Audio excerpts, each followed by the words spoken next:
বিচার বহির্ভূত হত্যা উপস্থিত আছেন, অবগত আছেন, আমরা অবহিত আছি।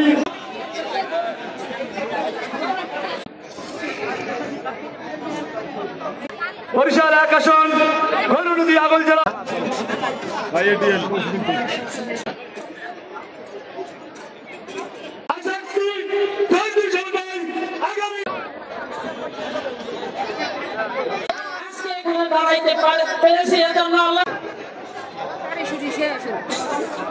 বাংলাদেশে টিপু কবির সহ এরকম প্রায় 700 লোককে গুম করে হত্যা করা হয়েছে।